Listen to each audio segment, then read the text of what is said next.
Tulad ng nakita natin kanina, God owns it all. Sige nga, sabihin nga po natin all together, God owns it all. So everything belongs to the Lord because He is our Creator. Ito yung pag-usapan natin ngayong umagang ito. And we're gonna check three points or three sections. Let's use the word own. O-W-N. Gamitin natin yung O-W-N para mas may recall ito sa atin later on. Okay? Diyan tayo magda-dive in. So let's come to the Lord in prayer. Let us pray. Lord God, salamat po sa inyo pong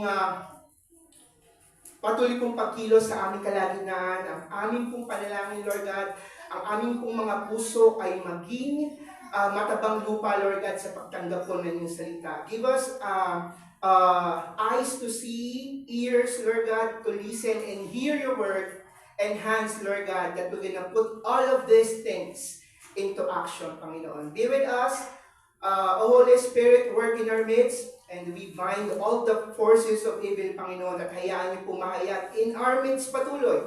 Walang iba kundi ang inyong kapangyarihan, ang inyong kadakilaan, at ang inyong malayang pagkilos sa bawat buhay po namin. This is our prayer in the mighty name of Jesus. Amen and amen.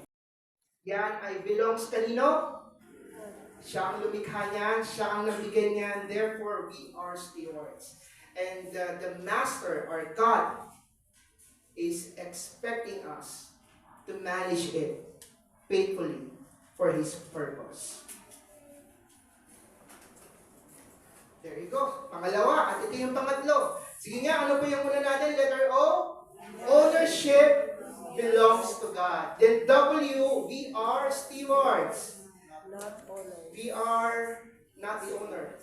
Naalala ko, pagka nawala na yan, wala na. Hindi natin na-maximize, sayang. Diba? So, mapapakanta ka na lang ng sayang. Okay? So, we need to really maximize it and use it for God's glory. We are stewards. Once again, we are not the owner. At panghuli, nurture gratitude. Ano po yung panghuli? Nurture gratitude.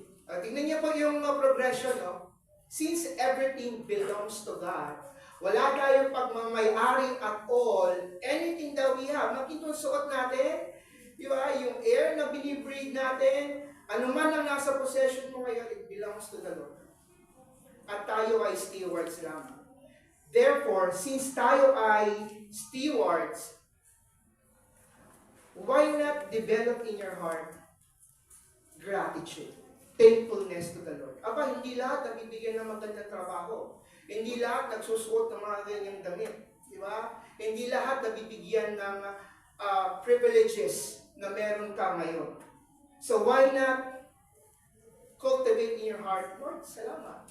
Kasi minsan kahit matigas ang ulo ko, kahit hindi ako sumusunod sa inyo, kahit pasaway ako na, salamat Panginoon dahil inaalaw mo pa rin maranasan kung ano man ang meron ako ngayon. Recognizing God's ownership should lead us to thankfulness. Di ba ang ganoon?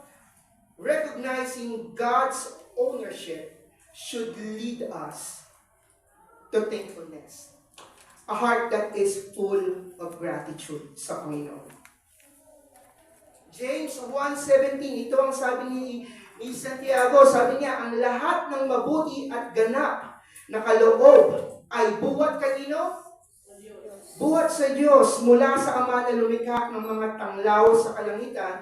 Kung kaya, ang sabi sa Thessalonica, at magpasalamat kayo, kanino? Sa Diyos sa lahat ng pagkakataon, sapagkat ito ang kaloob ng Diyos para sa inyo, sa inyong pakikipag-isa kay Kristo Jesus.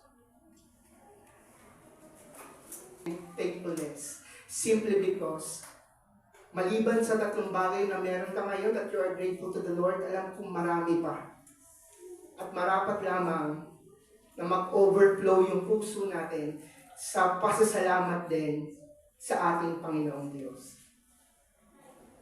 Let's process this question. How often Gaano kadalas do I pause to thank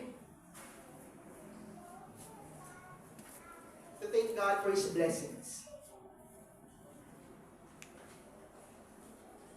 Gaano kadalas yun? Do I take His goodness for granted or recognize His hand in my daily life?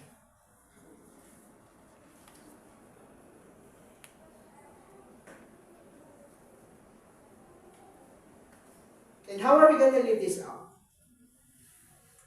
Let's remember, let's practice daily thanksgiving. Make it a habit na, Lord, salamat sa kung ano man ang meron ako ngayon, big or small. Salamat, Panginoon. You can also make a journal. Sino rito nag-journal? Journal sa phone natin, pwede din naman. Sino rito nag-take note, susulat ng mga pasasalamat niya sa Panginoon? And then you can also express your appreciation sa mga tao na ginagamit ng Lord to bless you in different ways.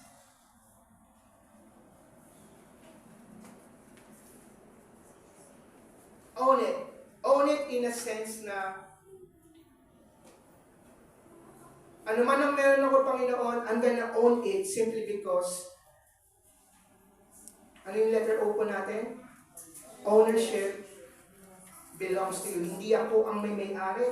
Acknowledging that you are my God, you are the creator of my life, you are my sovereign God. Ano man ang mangyari, bahagi ito ng dakilang plano mo at kalooban, and I will follow. Ano yung W natin? We are stewards. God's stewards. Hindi tayo ang may-ari.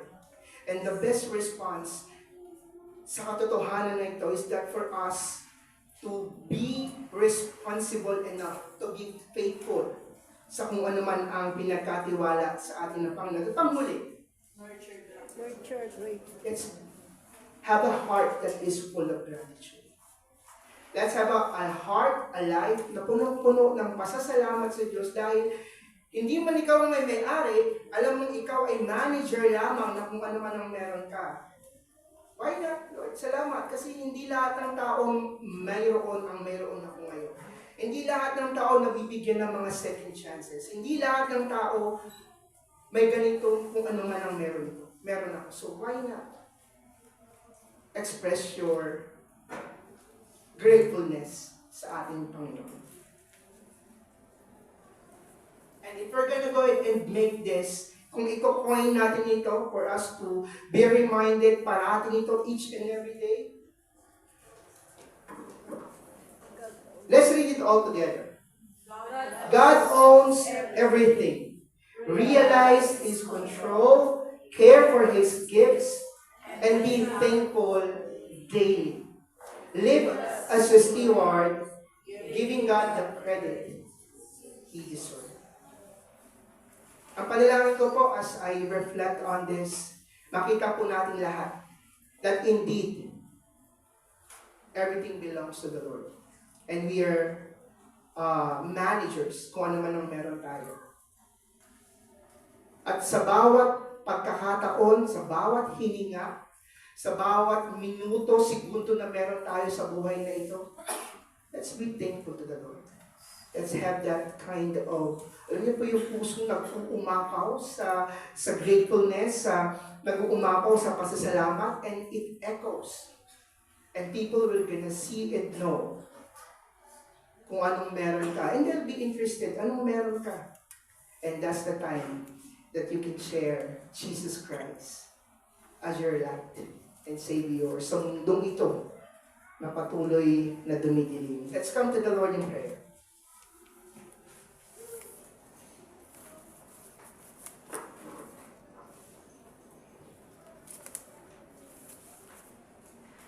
Lord God, salamat po sa inyo pong mga salita ngayong umaga. Forgive us, Lord God. Patawarin niyo po kami sa mga pagkakataon na we feel na entitled kami sa mga bagay na meron kami. Patawarin niyo po kami sa mga pagkakataon na hindi nagiging tama ang aming mga perspective. sa kung ano man ang ginagawa namin, sa kung ano man ang meron kami. Today, Lord, salamat dahil you've reminded us that indeed you own everything na meron kami. Even itong buhay na meron kami. The strength that we have, galing po ito sa inyo. Lahat galing sa inyo. At bilang inyong mga stewards, Panginoon, bilang inyong mga manager, help us to use what we have for your glory and purpose, mightily and effectively. And being faithful, Panginoon, naalala namin yung mga pagkakataon, Lord, na hindi kami nagiging faithful sa inyo.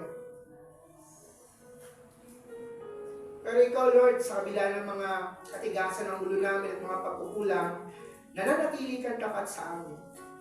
Hindi mo kami iniiwan. Hindi mo kami pinababayaan. And Lord, we pray na sa iyo pong tulong at biyaya, maging tapat kami sa kung ano man ang meron kami sa aming mga kamay. For this to be used for your glory and glory alone. And lastly, Lord, ang panalangin po namin, pag umapawin po sa puso namin ang labis na pasasalamat. Labis na pasasalamat sa inyo. We don't deserve it, pero ganun nyo kami kamahal. Salamat po, Panginoon. And sa inyo pong biyaya, dulutin niyo po na each and every moment ng buhay namin will be grateful sa inyo.